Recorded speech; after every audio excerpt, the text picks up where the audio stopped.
Hello, podcast fans. Adam Carolla here. I'm leading the fight against patent trolls who are threatening this medium. It's not about me. It's about the podcast you're listening to right now. If I go down, this show could be next. So visit fundanything.com/patent troll for more information on how you can keep podcasting alive. Thank you and mahalo. His skin is white just like a ghost, thick Irish roots and his blonde hair. And he sounds like a Chicago superfan. A music nerd with a collection of CDs from here to there. Yes, Andy Dare is in Chicago, interviewing and barbecuing. It's the Andy Dare Show. It's the Andy Dare Show. Hey everybody, thank you so much for checking out the Andy Dare Show. This is episode 112. I'm joined by a cool dude. His name is Dave Hill. And he's pretty much a jack of all trades. He kind of does exactly what I want to do in life, which is do some broadcasting here and there, do some podcasting, but also rock out in a sweet band. And his band is called Valley Lodge. He is a one-time member of the Cleveland band Cobra Verde, and also Sons of Elvis. So he's been making music for over 20 years.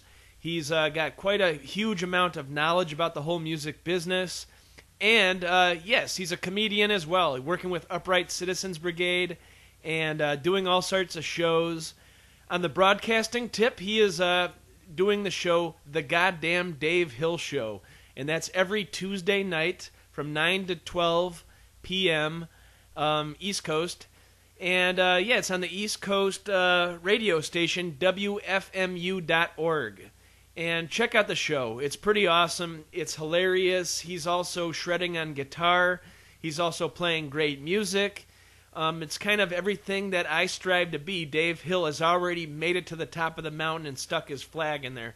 But guess what? He's a super nice guy, super talented. I just want to thank him for taking the time out of his day for joining the Andy Dare Show. Being that today is Record Store Day, something that I hold near and dear to my heart, I thought me and Dave would talk a lot about some new music that's come out, some records that we're interested in, some special records that they're putting out just because of Record Store Day, and stores that we love. And obviously I'm going to patronize my sponsor, Record Utopia, that's located in Westmont, Illinois. It's about 20 minutes outside of the city to the west, and hop on any of the major highways, you'll get there real quick, as long as it's not rush hour. But yes, huge vinyl selection, courtesy of Remember When Records. When the owner retired, he pretty much gave the whole inventory, or what was left of it, to Record Utopia, and a beautiful marriage happened. So it's a great store. We'll get into the meat of my conversation with Dave. And what else is new in my life? EmptyLighthouse.com. It's a cultural weblog, pretty much, a magazine, kind of like Pitchfork, but not only covering music, covering TV, covering movies, covering trends and whatnot. I'm pretty much just going to be covering album reviews, concert reviews, and the like, because that's pretty much up my alley. So check out EmptyLighthouse.com. I got a new review of the Afghan Wigs Due to the Beast album. And I've also got an article about Demitas, a real cool group out of San Antonio. We recorded an interview last week. It was lost due to technical issues, is the nice way to put it.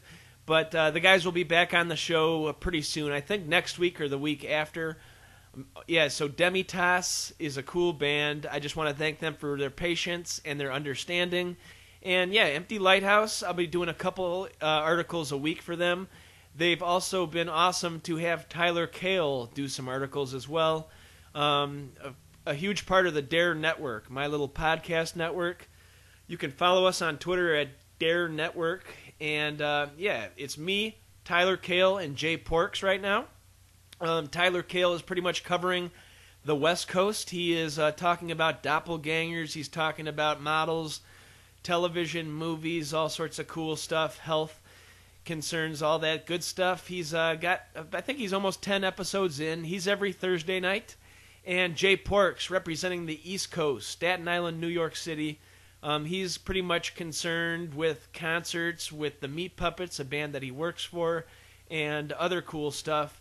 They couldn't be more different, but they work perfectly as a nice foil to my Midwest musings. So Dare Network, available exclusively at theandydareshow.com. We're on iTunes, we're on Stitcher, we're on the whole good thing. It's really just one feed for all of our shows, so if you subscribe, you get 3 shows for the price of 0, which is a nice price if you ask me. Dare Network, available at theandydareshow.com. If you want to support any of this content that we're putting out, it's super easy. Just go to theandydareshow.com, click on the banner on the right-hand side of the page, which will take you to Amazon. Click the Amazon banner. It takes you right there. You spend 0 extra cents, 0 extra dollars, but you tip your cap to our little creative endeavor. And it means a whole lot to us. We've had some cool things bought by listeners. Actually, lots and lots of cool stuff. It means a bunch to us.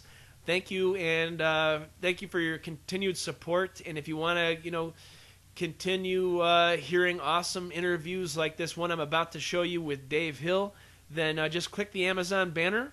Or you have one more option, patreon.com/AndyDare, and become a member of the Andy Dare Show for as little as $1 a month. Come on, that's nothing. So just want to thank everybody who's supported. It means a lot to us. So that about does it for my little spiel here at the top of the show. Want to thank Dave Hill, and I want to thank you, the listener. So without further ado, my episode 112 with goddamn Dave Hill.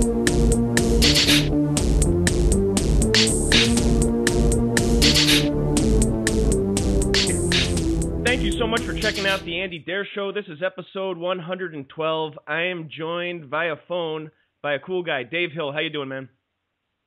I'm incredible. How are you? I'm doing well. Yeah, you've been a kind of an inspiration for guys who have, done some broadcasting, done some rock and roll, done some funny stuff. Kind of a jack of all trades there. How do you find enough time in the day to do all these different projects? I don't know. I don't know. I wish I did less stuff. Probably more money. But not that money's what matters. But I don't know. I just do the stuff that I like, and I'm just kind of open to, new things, and like I never thought about having a radio show or anything like that. But then WFMU asked me if I wanted to do a radio show, and I said yes. So that's pretty much cool. That's pretty much how I operate. I just kind of do my thing, and nice. Comes up. Well, like you kind of got the opposite. You kind of got the opposite thing of a lot of people around, like in Chicago, where they were on radio for years and years, and they got sick of that, or they got fired, or something happened, and now they're doing a podcast. You kind of started off with the podcast, Dave Hill's Podcasting Incident, and now you got offered a job on the radio at WFMU.org. Is that been a smooth transition, or is it kind of like, I got to watch what I say, I got to bleep Phil Anselmo out and stuff like that? Yeah, I mean, that's the only thing. But even that, there's a button. There's the bleep button. Sure. Which, I have to use a little more than often when, Phil's on or something.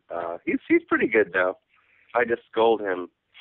Yeah, I was saying, that is like, I had to actually re-listen to that entire interview. That was so good, and I had no idea that Phil was such like a funny guy. I mean, he's got the scariest sounding voice, just the scariest demeanor, but he's also got quite a sense of humor underneath it all, it seems like, right? Oh, yeah, he's hilarious. I mean, he's the opposite of what you would think, if you just went by, like, if you went by... I mean, I think he shows the sense of humor a bit more now, but, if you just went by whatever, like 15 years ago or something, you'd think, like, he was just going to strangle you or something. But no, the guy is the sweetest, funniest guy and super smart, hilarious dude. And you guys are collaborating, right? On a video or something? Yeah.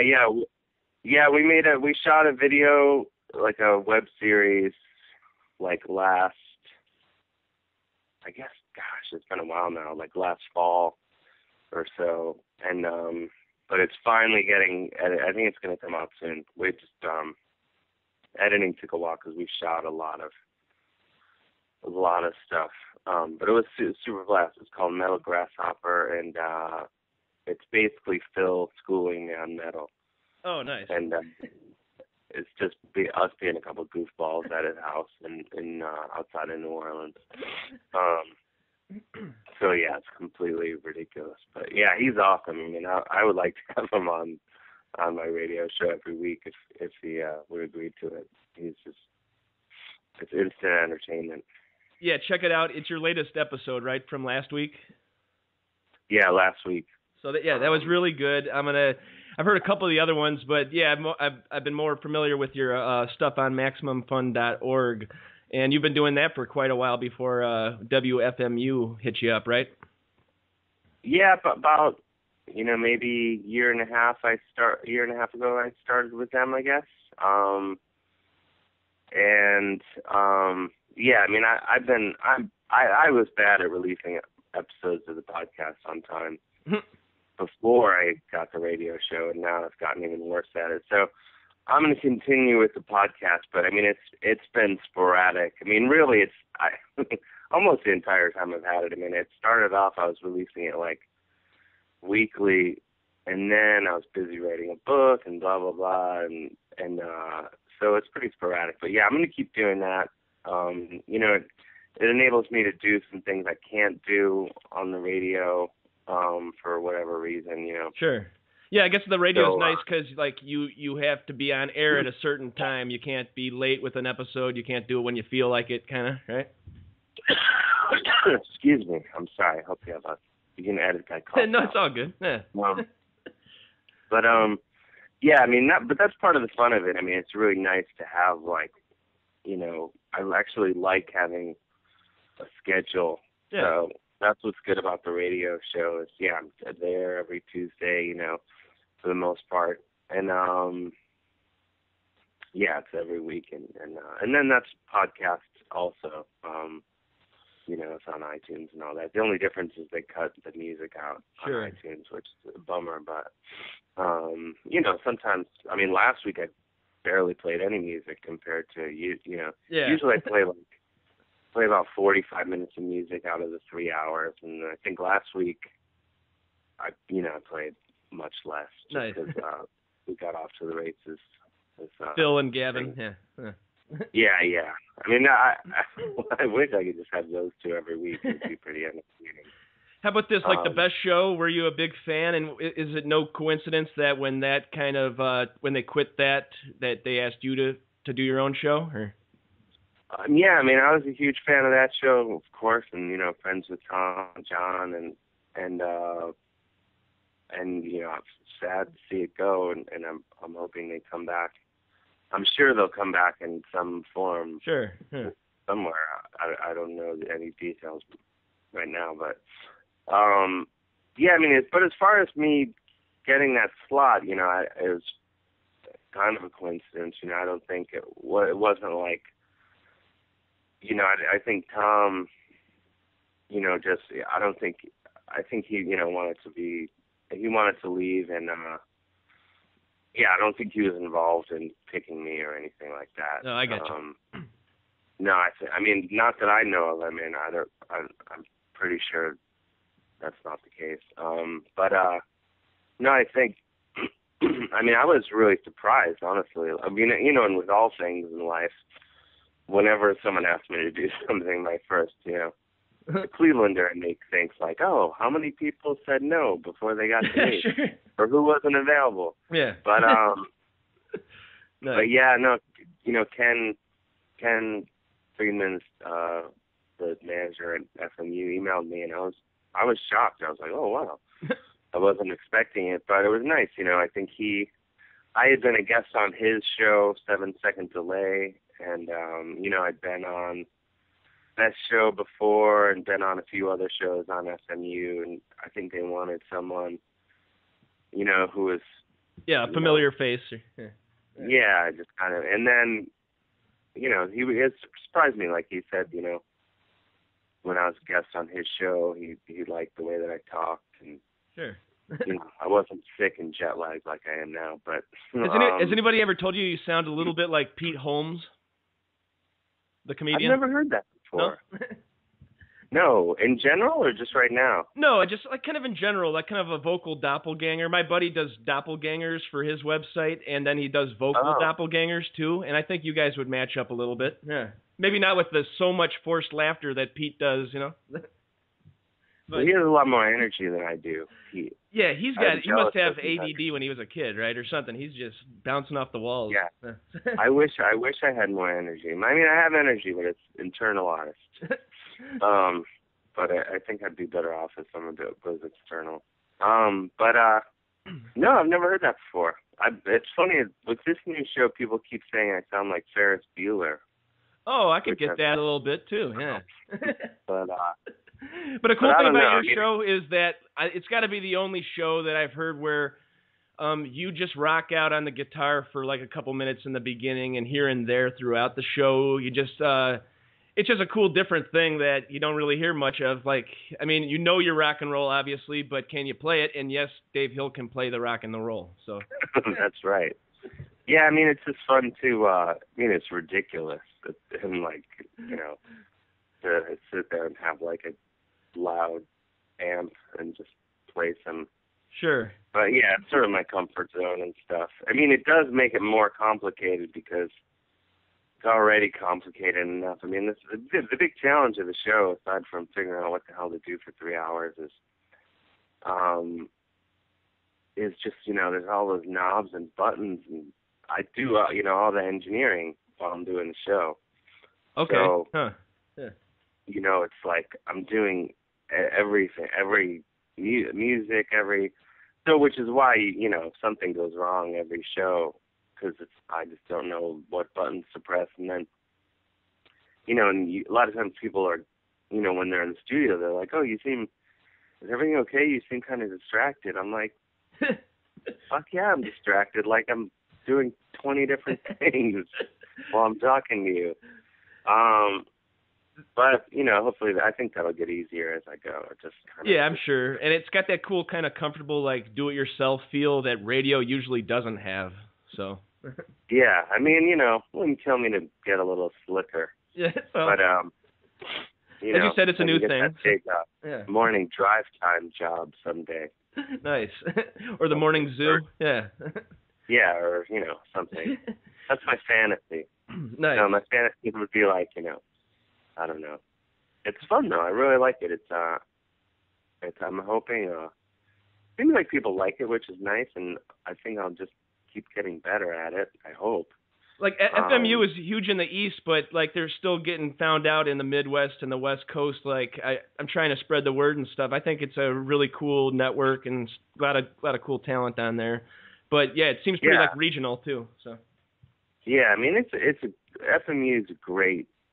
I was familiar with it obviously before, but now being a part of it is really.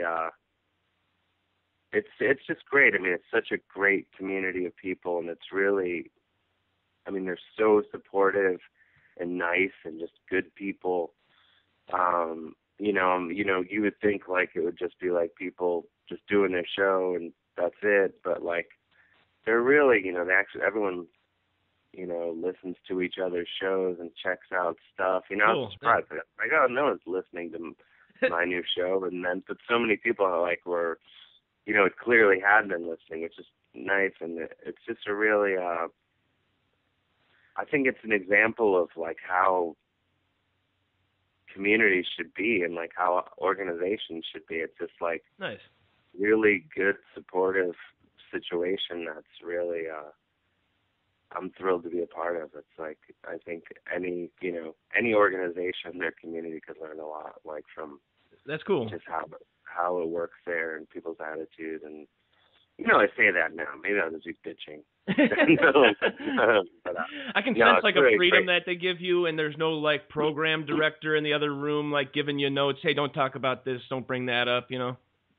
Yeah, I mean, it's really, they're very, can do anything. I mean, it's been helpful too, because, Ken will be like, hey, this is working, this is not working. And, because it's, basic things like I forget to say the name of my show every once in a while, Sure. So people know what they're listening to, and having friends call up, trying to make sure, like, because when I try to really avoid this now, but when I first started, which was just a few weeks ago, but seems like yesterday. Friends would call up, and I would just be talking to them like we were sitting in our living room, and Ken would be like, you gotta. It sounds like you're just talking to a friend. I'm like, oh yeah, you're right. I was like, one friend was even like trying to set up like a dinner plan, and I was like, okay, that's too personal. Yeah. That's cool. So yeah, the show's every Tuesday from 9 to midnight, WFMU.org, the goddamn Dave Hill Show. But I wanted to talk about music. My show is pretty much a music-centric podcast, talking to musicians a lot. But read about your history. Cobra Verde. When did you start with them? Was that after Sons of Elvis or before? That was after. I mean, it's probably shortly after, like sort of like Sons of Elvis was, looking back on it, was over long before that, but it was kind of in the. Is it before the Robert Pollard takeover of Cobra Verde for Guided by Voices, or was it after? It was right after that. What happened was, I had Sons of Elvis, which is my first band in college, and we had an album out and blah blah blah. And I read that was on Priority Records, which is usually like a gangster label, like NWA. Right? Yeah, they did like sort of a rock experiment, trying to do. But it's like they did like Ice Cube and all that stuff. Sure. And before he became a family movie guy. Yeah. But it was just they put a few rock bands out, and we were one of them, and it it kind of ran its course before because we were just naive little boys, and we got dropped, as they say, or I don't even know if people say that anymore, that kind of ran its course, and I was trying to figure out what to do next. And I'd started a new band, and then John Pekovic from Cobra Verde, and I think they had just finished being part of, Cobra Verde basically just got absorbed became Guided by Voices at one point, Bob Pollard singing. Yeah, for just one album, right? Mag Earwig? Yeah, Mag Earwig, and then they stopped doing that very abruptly, I guess. Something, I forget what, it was like something like, I don't know. I mean, everyone's all friends now. That's all that matters. Yeah. But I think it was like something like, I might have this wrong, but I think Bob had said like in an interview with like NME or somebody, like, they asked him about the rotating lineup, and he was like, I just like to keep it fresh. I'll probably get rid of all these guys after this tour. And they all read that like, in the van or something. And we're like, what? And uncomfortable, yeah. Yeah, so I think, but then Doug stayed. Doug Gillard, yeah, greatest guitar player of all time. Or one of them. He's sick. He's awesome. Yeah. So he stuck around, but everyone else was gone, and so then Cobra Verde, I ended up in Cobra Verde for probably like 2.5 years, and then was that the Nightlife album, or what album was that? Or? Yeah, it was like the touring for Nightlife, and then, but I didn't actually play on that record. Was done before I joined the band. And then, so the Easy Listening album is the one that I play a lot on that one. I play all the bass on that and some guitar or whatever. Nice. But I wasn't in the band anymore by the time it came out. Gotcha. What did you end up doing after that? Was it straight to starting with Valley Lodge, or was there a time between that? pretty much.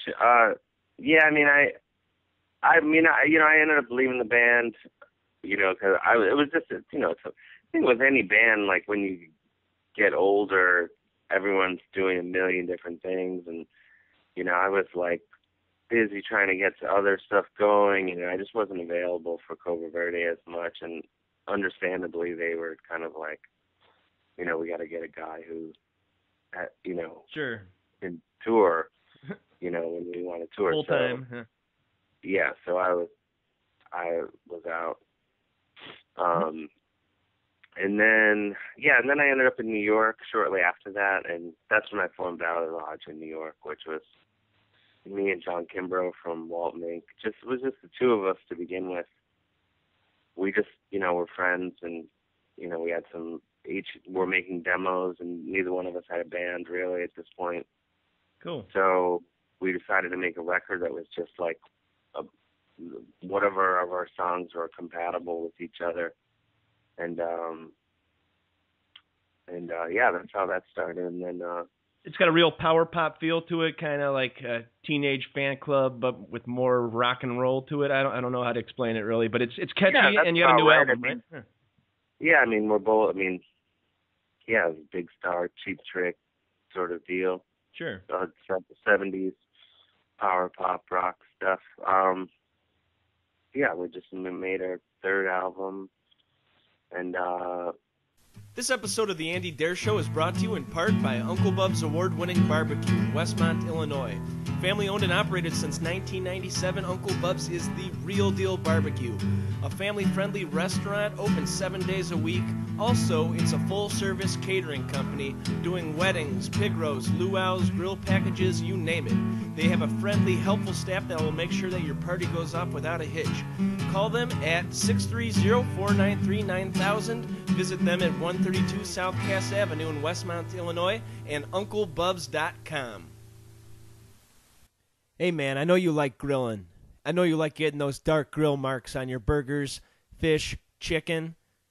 And I know you don't want to just dry your meat out like you're cooking with a hairdryer. Why not get the Man Grate and click through the AndyDareShow.com's banner so we can keep the lights on here at Honeycomb Hideout Studios in gorgeous Westmont, Illinois.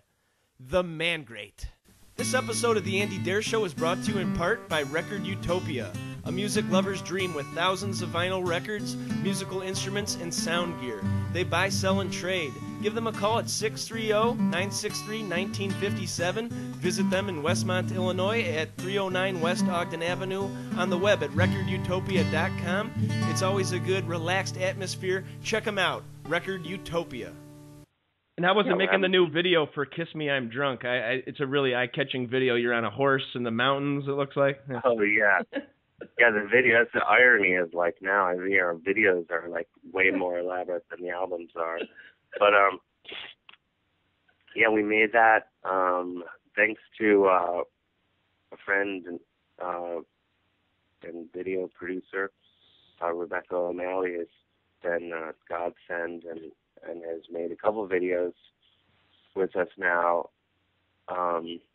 We did one for Go in California, and then we did this one in Dunton Hot Springs, Colorado. And it's like this old west town that someone bought and like kind of refurbished and turned into this crazy ass resort.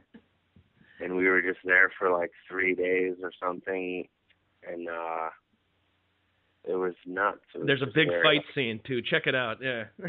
Yeah, it's all choreographed, and there's a stunt man, and Rich Fulcher came out with his family, and we had an awesome time, and it was super fun to make, and hopefully some people will see it. I don't know how to get people to watch anything anymore, but well, the YouTube makes it easier. Yeah, the YouTube makes it easier. I think social media makes it easier too. I mean, MTV is not an option anymore. They're just Jersey Shore and teenagers getting pregnant. So. Yeah, and even if they were an option, we'd probably be too old. But wait, here's one more thing too. I had a guest on about a month ago, Andy Chernoff, and a familiar face popped up in the video, and it was one Dave Hill, right? Oh yeah, that's how I met Andy. I think that's how I met him. Yeah, he had this video. Let's get the band back together. Andy from the Dictators, and yeah, he wanted me to be in the video, and it was super fun. I still say I was too young to be in the video. Yeah, really. Excuse me. But yeah, Andy's awesome. Such a great dude and great musician, songwriter, and really funny guy. Yeah, cool stories about being Joey Ramone's best buddy and stuff like that we were talking about, and all sorts of stuff like in the first wave of punk, you know. So. Yeah, I mean, he's the real deal. He's like, it's amazing, and now he's still doing all this cool stuff. And I think he should call into your show. Yeah. I gotta have him on. You're reminding me because we've actually, Shayna, my friend and partner in crime, has been like, oh, you gotta have Andy on. So nice. As you're reminding me, I'm gonna email him after I hang up with you because yeah, he's a great dude. I love him. Sweet. Yeah, I just got one more thing. It's Record Store Day is this Saturday, April 19th. And I am kind of a CD guy. I'm 30 years old, so I have a 4,000 CD collection in my house. I've been collecting for about 20 years now. So a lot of these vinyl things are kind of out of my price range. And if I start collecting vinyl, I'll just go down that rabbit hole and I'll never come back. But I do respect it, and I want to spread the word here. There's some cool releases, like Mudhoney's got a live album from atop of the Space Needle in Seattle. I thought that would be something to at least check out. So. Oh, nice. Yeah, that's cool. There's a couple other things. Screaming Trees has their Last Words LP going to be reissued. The first Outcast album. Yeah. Wait, what is the Screaming Trees one? Last Words, it's called. I think those are like their final recordings after the Dust album, I think. Oh, wow. Yeah. Cool. I love that band. They were a great band. That guy's got a killer voice. So. He really does. It's like, yeah, he actually, speaking of Cobra Verde, he sings on, Cobra Verde, John Pekovic and my buddy Tim Parn, who we were in Sons of Elvis together. They're in Cobra Verde, but now they have this band Sweet Apple. Oh, sure. With Jay Mascis and Dave Sweetapple. They have a band The Golden Age of Glitter that's really great. And, yeah, Pollard's on that too. Huh. Yeah, and Mark Lanigan sings on one or two of those songs also. And, yeah, I've just read the press. Is that something you recommend for sure? Sweet Apple? Oh yeah, totally. It's yeah, absolutely. Cool. I'll definitely check it out. I would recommend that. The new Doug Gillard album is great. Do you still hit up a lot of record stores, or mostly just on the laptop download, or how do you go about it? Now I have access to the greatest record store in the world by being at WFMU, so it's kind of spoiled me. That's one of the perks, right? So, yeah, that's really the biggest. That's awesome. The insane thing, but the library there is massive, and then when you consider the fact that it's it's just like one copy of each thing or whatever, like how big that store would be if it were like an actual, or how big it would be if it were a store with multiple copies of things. Just so yeah, I go in there and just get lost and everything. But yeah, I buy stuff I still like. I shouldn't be admitting this, it's not very cool, but I don't have a turntable, so I don't listen to vinyl at home. So maybe I'll get one, but it is that reason, like I'm just afraid to go down the wormhole. Like my apartment is already like 7 billion guitars and suits. And I think like those are my two areas of excess. So if I add vinyl to that, I'll be done for. Yeah, collectors are collectors, and once you start something, you got to keep going and going and going, and then So I think that's probably smart of you to stick with the guitars, So. Yeah, I don't have room for like another thing. So but yeah, I listen to CDs a lot. I find that CDs and anything that gets you off of the laptop for listening, because like something about the laptop is like you can constantly be like, next, you don't even finish listening to songs. You're like, okay, cool, that one's cool. Yeah. And then you keep going, but something, for whatever reason, if I put a CD on, a little CD player in the corner, like just the way the sound fills the room, you know, is just I love it, and you know, I never like skip through an album. I just put it on. I think it's the best medium because it's portable, yet there's the quality of sound. So you got kind of the best of both worlds, and I think that's something that the real young kids these days are totally missing, just listening on YouTube and iTunes. So. Yeah, exactly. How about Pono? Have you heard much about Pono, Neil Young's thing? Oh, it's like high sound quality. Yeah, he's trying to take on iTunes and the iPod by making his own, handheld machine thing and then his own program for the computer. And he claims that like an MP3 gives you 15% of a vinyl record. This gives you 85%. And I like Neil Young a lot. I think he's got a lot of crazy ideas, and I root for him. But I don't know if it's going to be able to take over this Goliath of Apple. You know. Yeah, no, I love the idea, and I'm rooting for him. But yeah, I agree. I think like people, the way that MP3s and everything are already dominating. I think it's sort of proof that people don't give a shit about the sound quality or really know the difference. So I would like to think people. Well, who knows though? You know, vinyl. It's amazing how popular that is now. So yeah, and it's kind of cool. Like Neil also says that he blames the downfall of the music industry on the downfall of the quality of music that we're listening to, on the quality of the files of these MP3s. He says, why would you want to pay for something that's low quality and that can be traded like water? You know, back when vinyl was huge, I mean, I guess now it's resurging, but back when that was the only, show in town, people were shelling out big bucks for vinyl records. Mm. Yeah, I mean, I can kind of see that. Now it's just disposable. You kind of go like, I mean, my iTunes is full of stuff I've maybe listened to once, Sure. But, But I don't know. We'll see what happens in the next few years. I think it's an interesting time to be around. But, that about does it. Just want to thank you for taking the time out. I know you're traveling everywhere and, obviously got your schedule full. So. Yeah, I apologize. I slept through our initial phone call. Don't even worry. Totally fine. I'm so out of whack, from being on tour in Australia that I just woke up at noon. No big deal at all. Sweet man. Check it out. It's DaveHillOnline.com, right? Yep. And WFMU.org every Tuesday night, 9 to 12 p.m. And they're all archived if you want to hear it the next day. Got any guests lined up for this week? Or? Yeah. Tomorrow will be Hari Kondabolu, a great comedian. Nice. I believe Jenda Friedman. I have to double check with her. Another great comedian. Cool. And I also believe Sean Yassault, currently a great band called Star and Dagger, but she was in White Zombie. That's how the name rings a bell. Okay, cool. And, Blonde hair. And I got to email Phil Anselmo and see if he'll call in again because, in a perfect world. That was magic. Yeah, and if I can just have him, if I could have him and Dick Cavett on every show, I'd be the happiest man alive.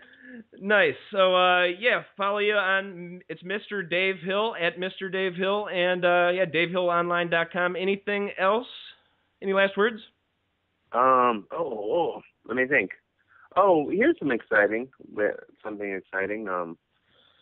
My Valley Lodger song is going to be the theme song to the new John Oliver show on HBO. Really? Which song? The song called Go. It's the first song on our new album. Nice. On his show, which I believe is called Last Week Tonight. Awesome. It's so crazy how The Daily Show, if you would have asked me in 1999 if Stephen Colbert would be taking over for Dave Letterman, John Oliver having his own show, all these offshoots. I mean, that's really cool. I think that's an awesome thing, how it started from small and now it's everywhere, so.